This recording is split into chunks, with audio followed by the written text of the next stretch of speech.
Chicken vegetable roll recipe. আমাদের যা যা লাগছে: পেঁয়াজ, বাঁধাকপি, কাঁচামরিচ, ক্যাপসিকাম, বরবটি, গাজর, চিকেন, আদা রসুন বাটা, ধনিয়া, গোলমরিচ, জিরা গুঁড়া এবং 3 ধরনের সস। ফার্স্টে একটা কড়াইতে পরিমাণ মতো তেল দিয়ে তারপর এর মধ্যে পেঁয়াজ কুচি দিয়ে অল্প কিছুক্ষণ ভেজে এর মধ্যে বরবটি এবং গাজর দিয়ে এবং চিকেনটা দিয়ে ভালো করে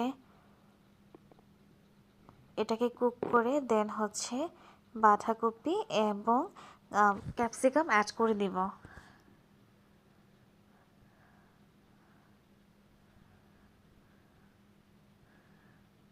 এবং সাথে গুঁড়া মশলা এবং টমেটো সস, চিলি সস এবং সয়া সস দিয়ে সবজিটাকে রান্না করে তারপর রোলের শীট তৈরি করতে চলে যাব।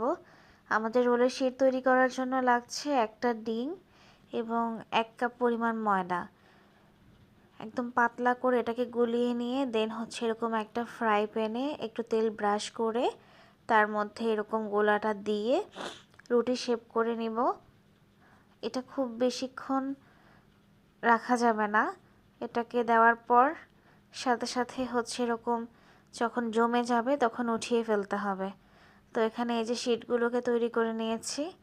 এখন একটা প্লেটের মধ্যে একটা শীট নিয়ে দেন এখানে যেই সবজিটা মানে চিকেন দিয়ে পুর করে রান্না করেছিলাম সেটা দিয়ে দিব পুরটা মাঝখানে বরাবর।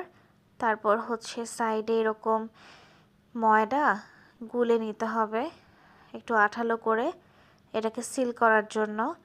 তারপর ভাবে চারিদিকে এটা একটু দিয়ে দেন এটাকে সিল করে নিব, রোলটা বানিয়ে নিব।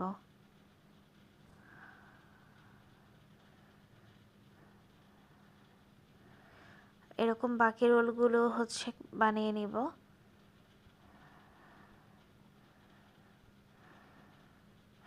এই তো আমার রোলগুলো বানানো শেষ। এবার ডিমে গড়িয়ে ব্রেড ক্রামে গড়িয়ে নিব। ফ্রিজে রেখে দিব এভাবে এবং জিপলক ব্যাগে আপনারা এভাবে ফ্রোজেন করে মাসের পর মাস খেতে পারবেন। Thanks for watching.